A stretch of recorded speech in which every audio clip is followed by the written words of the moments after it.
Before we begin with the video, please make sure to subscribe to my channel and hit the notifications button. That way you guys are aware of every single time that I upload a new video. Thank you so much, and please enjoy this new video. Hey there everybody, Nabil6901 here, and welcome back to another Star Wars The Black Series action figure review. Today we're going to be taking a look at the powerful, the awesome, the ultimate Jedi Master, after Yoda of course, and it is Mace Windu. Finally, Hasbro has attacked and made this particular character and has allowed us to add it to our collections. So let's take a look at this guy and see what he's all about. You get the Star Wars The Black Series logo at the top. In the bubble you see a clear image of the figure and the accessory that it comes with. A great shot of Mace, the character's name, ages 4 and up, and warning logos. On the side you get the character name again. On the bottom you get the barcode. And on the left side you get the number of the figure, which is 82.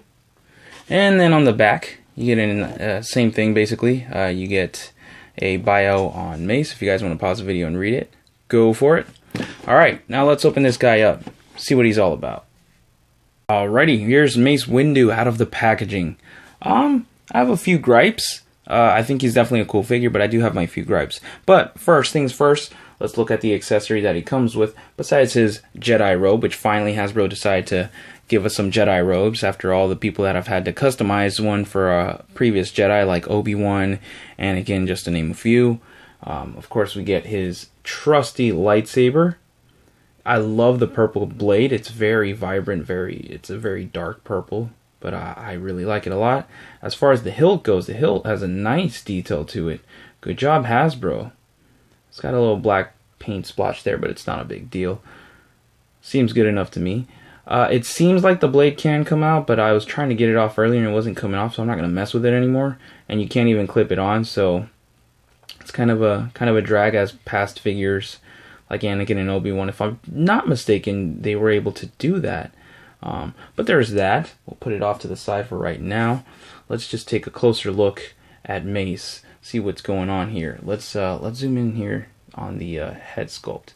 I can't say that I'm really fond of it. Yes, there's some likeness to Sam Jackson. I can't take that away.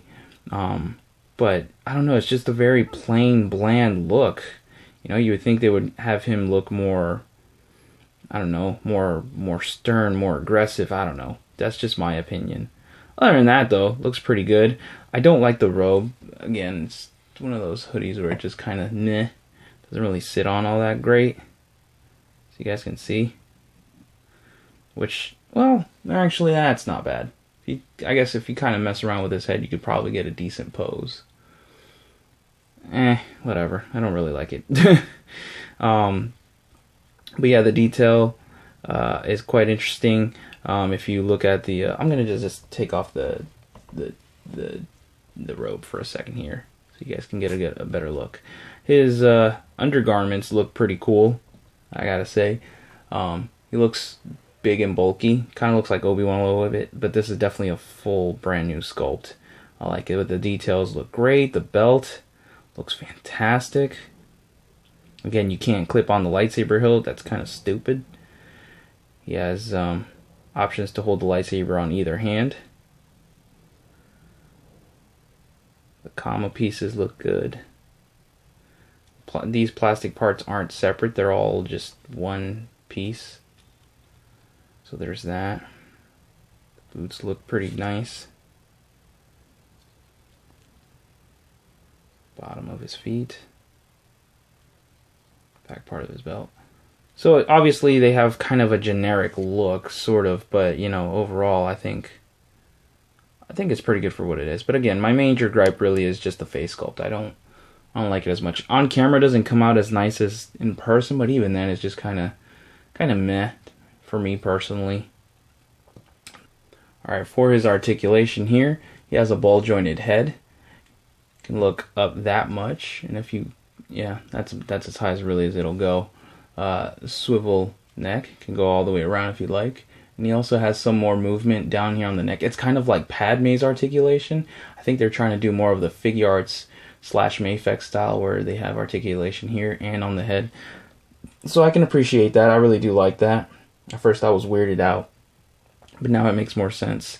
He has hinged shoulders that go that much. And of course they rotate. He has stiff hinges on his elbows, but they do move and they do also swivel. Hinge wrists, I think.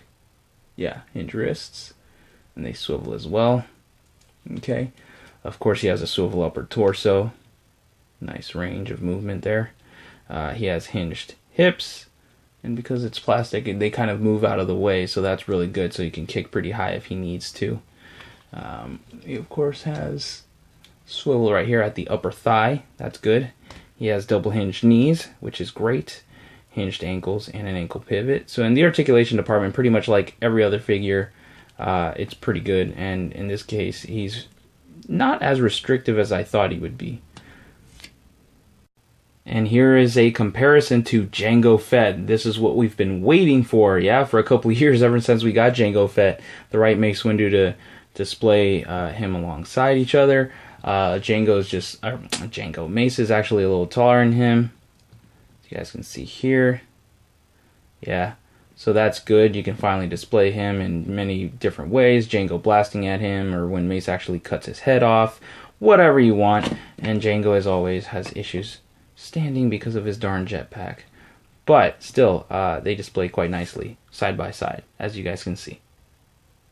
And here's a side-by-side comparison to the SH Figure Arts version of the same character. I still got to say the Figure Arts one is definitely better. For an extra $20 more, you can get them for about $45 on like Amazon or even eBay, depending the seller and whatnot.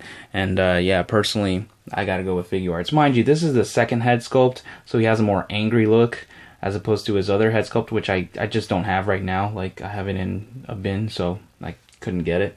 But yeah, I like the flesh tone on him better. The outfit, to me, it's a little bit more accurate to the movie as well. It's darker tones as opposed to this. However, the Black Series is taller.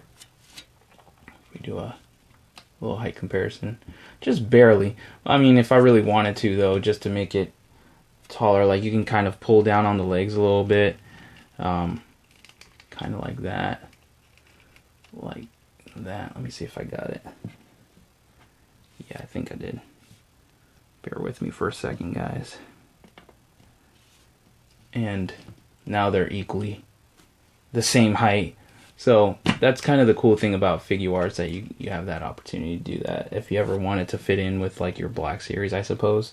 But still, I guess it really just depends on your budget and all that stuff. Obviously, Black Series is going to be, again, $20, $25, maybe even $30 cheaper.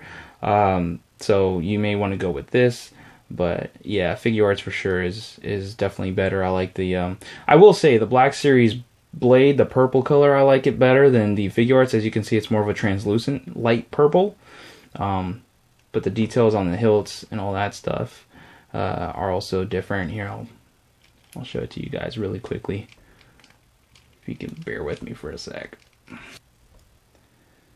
Alright, so here is a detailed look at the lightsabers. Of course, the top being the Black Series lightsaber, as opposed to the bottom, which is the SHF mace. So now that I'm noticing it, right up here, it should be gold, and they didn't paint it gold, as opposed to here. Figure Arts is always more accurate. Just minor little details. So there's that, but for the most part, it's pretty accurate. The hilt itself is a bit smaller than the Black Series as well, but the blade, the blade's longer. You guys can see. So yeah, there's those comparisons. Okay, everybody, so this pretty much concludes my review on the Jedi Master Mace Windu Black Series action figure. Hopefully you guys have enjoyed this review. Hopefully it's been informative. Comment down below, tell me what you guys think. Are you guys just going to pick this Mace Windu up, or is it a pass? Personally, I think, just like I mentioned, it's all about price points, because now you have the option of this versus the SH Figure Arts. Figure Arts has become pretty much my main line. I have more Black Series than Figure Arts at the moment, but Figure Arts is what I've been focusing on more. Better articulation. Most of the time, they look better as well. It's all about what you can afford at the end of the day, or what you're trying to strive towards. So sometimes you'll save on purchasing the typical Black Series to just get one Figure Arts. It all depends, because for the price of one Black Series, you could easily get up to 3 Black Series figures. So yeah, SHF can be a little bit more pricey, but still, I think it's pretty cool and worth adding to the collection if you guys don't have a Mace Windu. So yeah, that pretty much wraps up everything, guys. Comment down below, give this video a nice thumbs up, subscribe to my channel, follow me on my social media accounts, Facebook and Twitter at Nabil6901. Thanks again for watching, guys, and stay tuned because I will be reviewing the last figure in this wave, which is the Battle Droid. Until next time, guys, may the Force be with you.